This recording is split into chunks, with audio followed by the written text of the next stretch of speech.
Long ago, in the peaceful village of Vrindavan, there lived a young boy whose smile carried the strength of 1,000 suns, Krishna.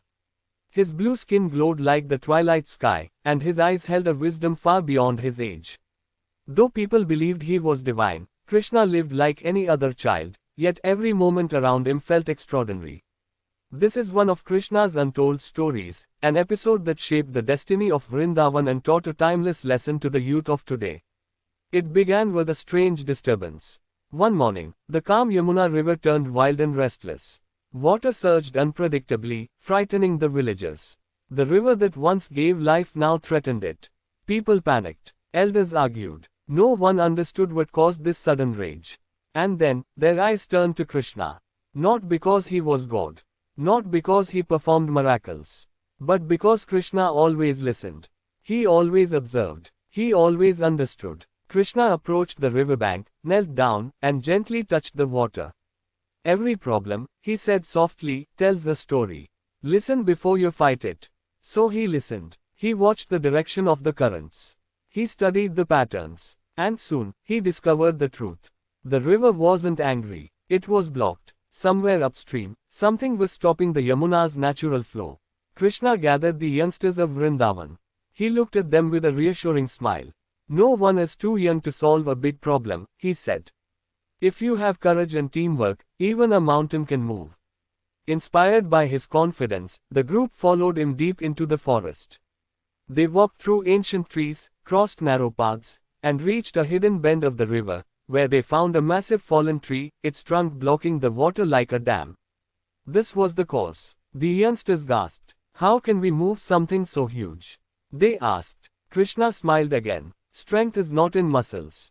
Strength is in planning and unity. He drew a strategy on the ground. He assigned roles. He taught them how to lift safely. He turned panic into purpose. But just when they began clearing the branches, something stirred under the water. A giant serpent rose with a menacing hiss. The children froze in terror. But not Krishna. He stepped forward, calm like the still moon. Fear is real, he told them. But courage is your decision.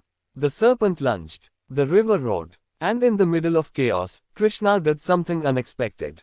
He played his flute. The melody floated through the air like a gentle breeze. The water softened. The wind slowed. And even the serpent slowly lowered its hood. The anger in its eyes faded into peace. The creature recognized Krishna's purity and slithered away, disappearing into deeper waters. The children were stunned. How did you do that? They asked. Krishna replied. When your mind is calm, even your enemies lose their anger. With the danger gone, they resumed their work.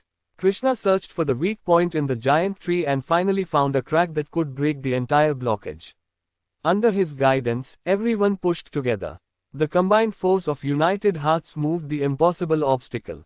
And suddenly, the river rushed free again, sparkling like laughter.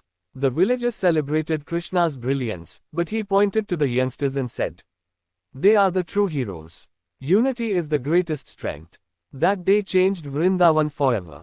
Not because Krishna solved a crisis, but because he awakened the power within young minds. He gathered them once more and said, remember, courage, compassion, planning, unity. These are your real superpowers. Use them, and no river of life can ever stop you. This hidden moment from Krishna's youth became a legend carried by the winds of Vrindavan. A reminder that even the greatest leaders begin by understanding, not reacting, by calming, not fighting, by serving, not commanding. And today, this message is for you.